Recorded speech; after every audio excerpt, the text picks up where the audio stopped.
We have this free Kurdistan movement that wants Kurdistan to become its own free country, separate country.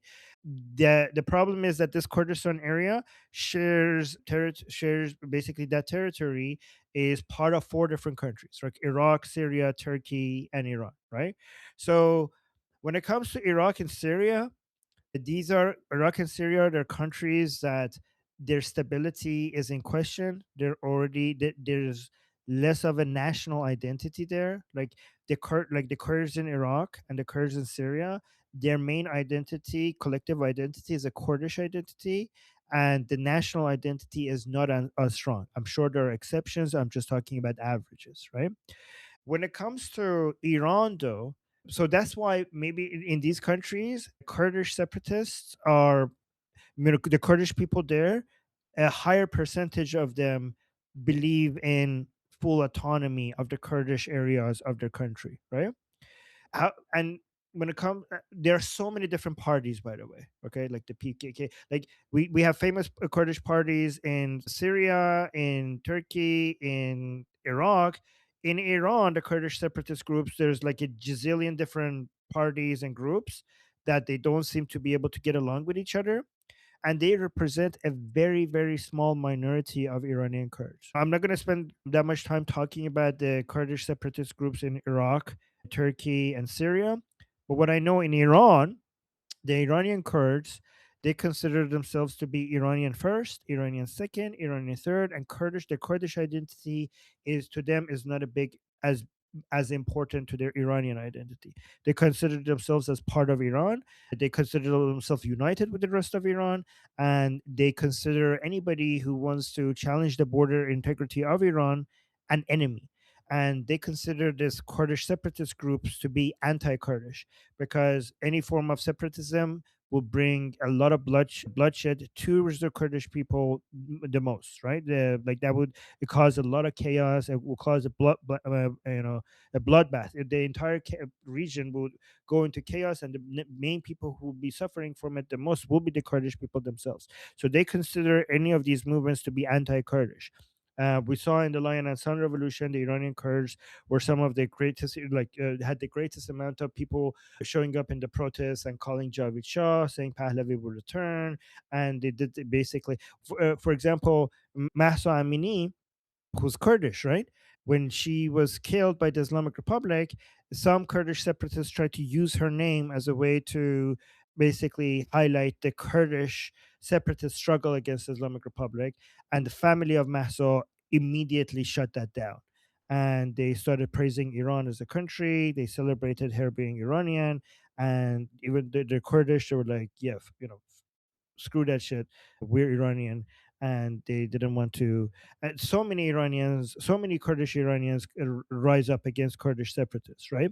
So, and another thing is that the Iranian Kurds, the separatist groups, they have been fighting against each other more than they have been fighting against the Islamic Republic in the past 47 years. The number one people that the Kurdish separatists have killed in these groups have been other Kurdish people. So their victims are Kurdish. And also, this whole project doesn't even make any sense.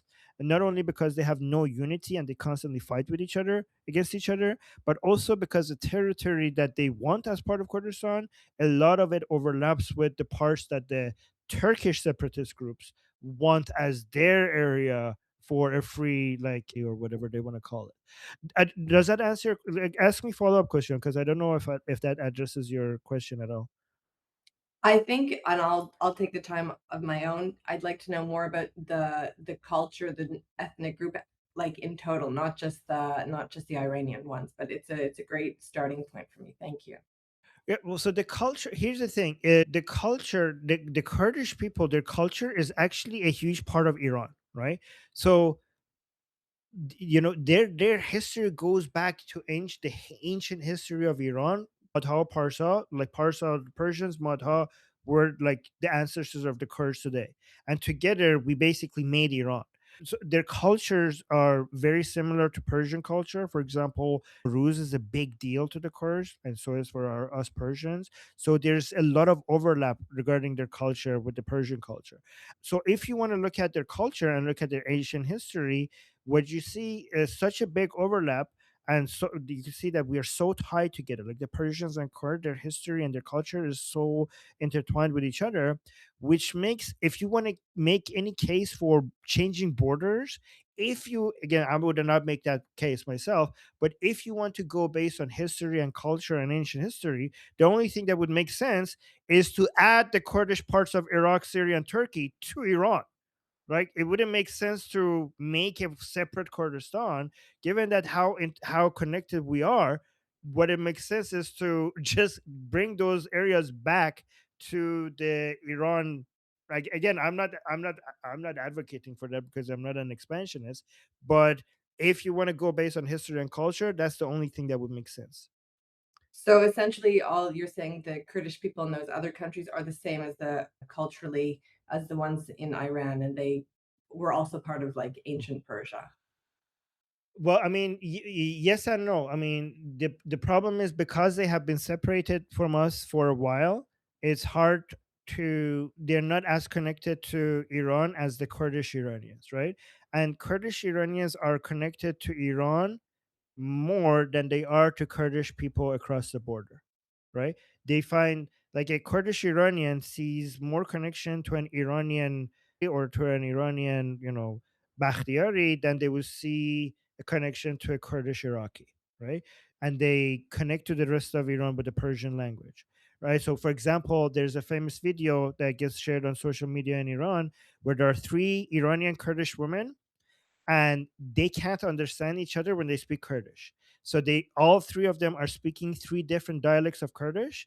And when they speak Kurdish, they're like, "You speak Kurdish?" You're like, "I don't understand what you're saying." Then the second woman speaks Kurdish, and the two other women don't understand what she's saying. And the third woman is speaking Kurdish, and the two other women don't understand what she's saying. And they made that video to make the point. And they start speaking Persian with each other, and they all understand each other. So they're trying to show to that video is that the Persian language is the only way we could communicate with each other, because we wouldn't even understand each other if we were speaking Kurdish.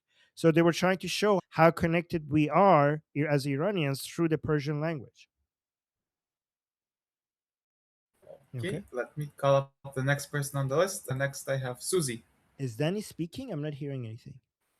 Can you Yes. hear me? Oh, yes. Okay. Go on. Okay, I just wanted to say, let's freaking go. I have great news. You may remember I came here several weeks ago because the cousin of one of my very close friends was abducted from her workplace. She didn't even participate in the protest. They abducted her from her workplace because she's Baha'i, put her into imprisonment, did a forced confession. They haven't been able to get a contact in her, all this stuff. She has been released. She has been released. Let's fucking go. Rah! Oh my God. Thank you, Donald Trump. Thank you, Bibi. This is huge. This is huge. Also, Armin, I just wanted to say you missed some of yeah, Paymon, let's go. Meow, meow, meow. No, like, okay. So that's just amazing news. Like the biggest morale boost of my life today. Um, actually, that's a line. The biggest morale boost on my life was last Saturday. But Armin, today you missed Jeffrey going off earlier. You missed some glorious. I've never seen Jeffrey so happy. He was beaming like a buttercup. I've never seen anything like this. It was amazing. I wish we had that recorded. It was fucking awesome. Hopefully, Jeffrey will come back in and we can get a part two. But that actually brings me to my question. So, because of this is the experience of my close friend, I've been thinking a lot about the status of these political prisoners. And I have been admittedly somewhat hesitant to talk about it because I don't want, like, there's so much twisting of the narratives right now that I don't want that to become a narrative that is twisted about this military action. But I am genuinely very concerned because we know the history and tactics of the Islamic Republic about what they're going to do to the political prisoners that they currently have under their control. So I was wondering if you had any opinions about how we can talk about this in a advantageous, sensitive way, because I'm so sensitive to how that can be manipulated against this action. Wait, so what's your concern when it comes to talking about the political prisoner? What do you think will happen? I am people are with family who are imprisoned are justifiably very worried about the status Mhm. of their family members, both because they could be victimized by the Islamic Republic, or they could be collateral damage in any strike that may occur. And Right. I'm concerned about if I want to raise attention about this because I want people to know like we're things it's not over yet, but I don't want that to get twisted against this military action. Does that make sense? Right. Yes. Okay. So historically, in the past couple of decades, one thing that we've noticed that if every time that if it was a choice between talking about political prisoners and not talking about it because of different reasons people gave, every time the people who thought that not talking about it was a better strategy.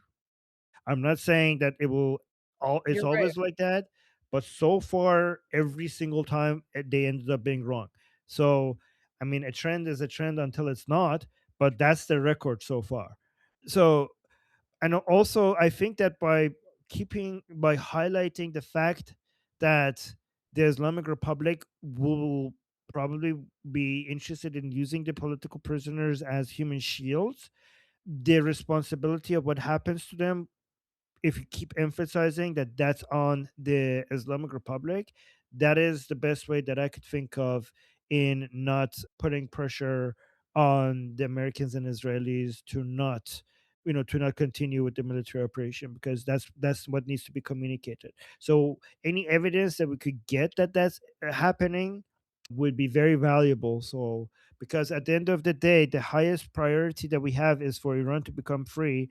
The political prisoners, we need to also think about the upcoming political prisoners if the Islamic Republic continues. So that's the highest of all priority. Don't negotiate with hostage takers. You don't negotiate with terrorists. So we need to mention that obviously we need to talk about our political prisoners, but we also need to remind people that we don't negotiate with terrorists. And if but the best thing I think you could say is if you allow like the Islamic Republic methods of using them as human shield to work, then you're actually putting more people in danger by signaling to the Islamic Republic that that's a strategy that is working.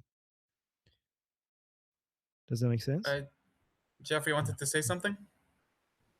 Real quick, so Armin's right on the money. There's two things. One is to pre-bunk the narrative that the IRGC will try to construct by leveraging prisoners as human shields, which indeed they're already doing. And some of the brave people inside Iran are indeed getting that information out. You and Goldie both showed some of that on your live stream. The other one, I think you and Goldie showed this one. It was actually, no, I actually saw it on my news feed. There was a woman inside Iran who said in no uncertain she was very angry at leftists and non-interventionists.